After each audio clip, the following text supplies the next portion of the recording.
So, the OnePlus Nord is finally out, and your notifications bar or your YouTube's homepage may have been filled with its videos from almost every tech reviewer, except for Geeky Ranjit sir, who tweeted that he did not receive the review unit. Anyways, I have pre-ordered mine, which should be here within 2 weeks, and I am genuinely excited about this phone.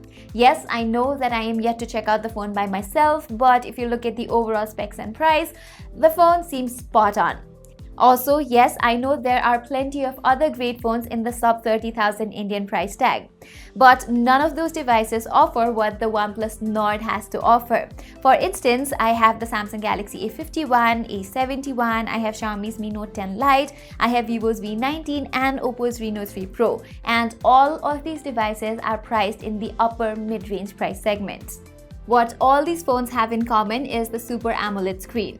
However, these are standard 60Hz screen, whereas you'll be getting a 90Hz panel with the Nord.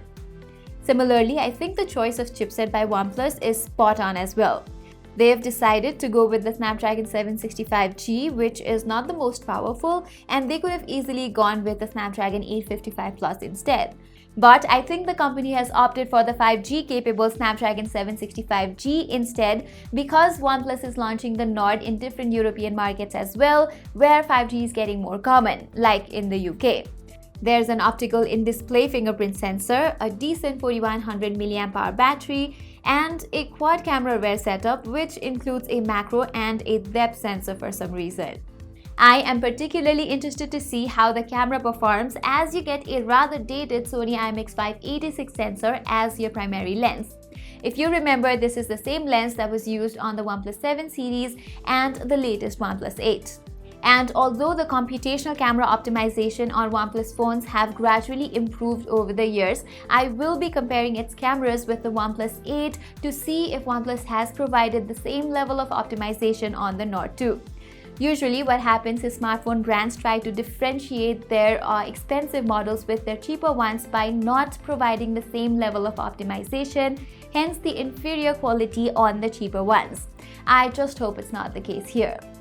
Getting to the storage side of things, I think you should skip the 664GB variant, as I think 64GB is a little bit low. Likewise, you should skip the 12 to 56GB configuration as well, which I believe is a bit of an overkill for a mid-range device. Personally, I find the 8128GB variant to be the sweet spot considering the price and the memory quirks, and therefore that is the one I have pre-ordered. And by the way, just like the chipset, OnePlus has skimped on a faster memory protocol as well, because here you get the last gen LPDDR4X RAM and UFS 3.1 storage instead. Overall, I think the OnePlus Nord hits the right audience at the right time with the right set of hardware. Over the years, I've been seeing smartphone manufacturers not care enough for this price segment. Just look at Samsung's Galaxy A71. Although it's a really great phone, especially in the camera department, they could have given a 90Hz panel and a faster in-display fingerprint sensor. Similarly, we never got to see the true successor of the Poco F1, which was able to completely disrupt the market when it launched. Instead, Poco spun off into an independent brand and launched the Redmi K30 Pro for a much higher price. More disappointingly, Poco's very subsequent release has been a repackaged device from its sister company Redmi.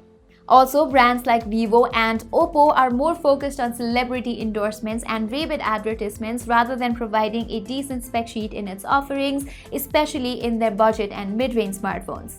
Just look at Oppo's Reno 3 and Vivo's V19. For a phone that is priced in the upper mid-range market, these phones are powered by MediaTek's Helio P90 and Qualcomm's Snapdragon 712.